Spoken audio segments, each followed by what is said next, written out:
balita na ikay mawiwili. Mga nagbabagang kamao, mga So mga par, Hall of Famer boxer at dating 2-division champion Timothy Bradley, hindi nga rin po napigilan na lumabas ng kanyang reaksyon sa naging demand ni Canelo Alvarez para labanan si David Benavidez, kung saan nanghihingi ng halos $20 million si Canelo para pumalag lamang kay Benavidez. Ano yan ni Bradley boy mga idol? Marami pa daw pasikot-sikot si Canelo, kaysa daw lang kayang ibigay si Benavidez sa kanya sa laban, kaya gusto nito ng malaking bayad sa laban kontra sa kapwa nito Meksikano. Ang totoo daw mga idol, ayaw daw talaga nito lumaban dahil alam daw mismo ni Canelo sa kanyang sarili na delikado siya matalo dito. Ayaw daw talaga nito mga idol isugal ang kanyang karera at syempre ang kanyang mga titulo kalaban si Benavidez na talagang walang kasiguraduhan na mananalo siya sa bakbakan. Dagdag pa ni Bradley boy, kung meron daw pride si Canelo sa kanyang sarili at kung meron daw talaga ito bilib sa kanyang sarili na manalo sa kahit anong laban, hindi na daw talaga ito magpatumpik-tumpik mga idol na labanan ng kanyang mandatory challenger o kahit sino man ang malakas na kalaban. Talagang papalag daw ang boxer na matapang. Pero ang ginagawa daw ni Canelo mga idol na puro bato ng hindi magagandang salita kay Benavidez para magkaroon lang ito ng alibay at rason na wag ito labanan. Wala rin daw pakialam mga idol si Timothy Bradley sa boxing business na tinatawag ni Canelo na talagang palaging rason ito na wag harapin si Benavidez. Kumatapang ka daw kasi at bilib ka sa sarili mo mga idol, susundin mo ang panawagan ng mga boxing fans o public demand na labanan si Benavidez. Sa mga dahilan daw kasi palagi ni Canelo mga idol,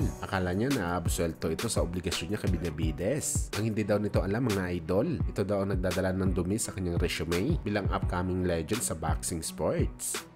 Samantala dahil nga sa mga sinabi ni Bradley boy, hindi talaga natin maiiwasan mga idol na isipin ang mga sinabi ni Keith Thurman kay Manny Pacquiao nung nabalitaan ni Thurman na babalik si Pacman sa pro sa edad na 45 anyos. Ano yan ni Thurman mga idol? Hindi na daw bago sa kanya na willing pa lumaban si Pacman sa pro at isa lang daw talaga ang dahilan dito mga idol. Wala daw talaga takot sa dibdib si Pacquiao at kung tatanungin daw si Thurman mga idol kung kinakabahan daw si Pacman sa ngayong generation ng mga fighter, para kay Thurman mga idol hindi mo daw talaga kasi pigilan ang mga tao na may tunay na tapang sa bakbakan. Kahit sabihan mo daw na delikado ka sa laban, wala daw yung paki ang mga katulad na tao ni Pacman. Papalag at papalag kahit gaano kalakas ang kalaban. Kahit alam daw natin mga idol na less capable na ito makipagbigay ng magandang performance sa bakbakan. Dahil sa edad nito, si Pacman pa rin daw ang boxer na hindi atras kahit lugi. At ito daw ang tunay na tapang mga idol.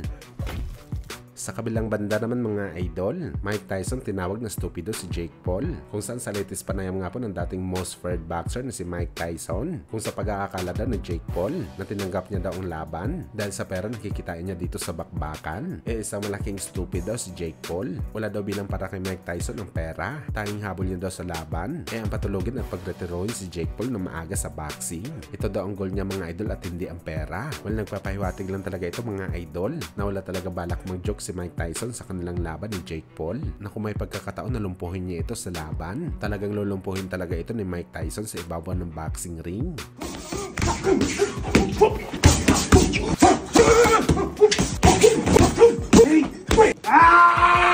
Day 3, you still wanna fuck with me?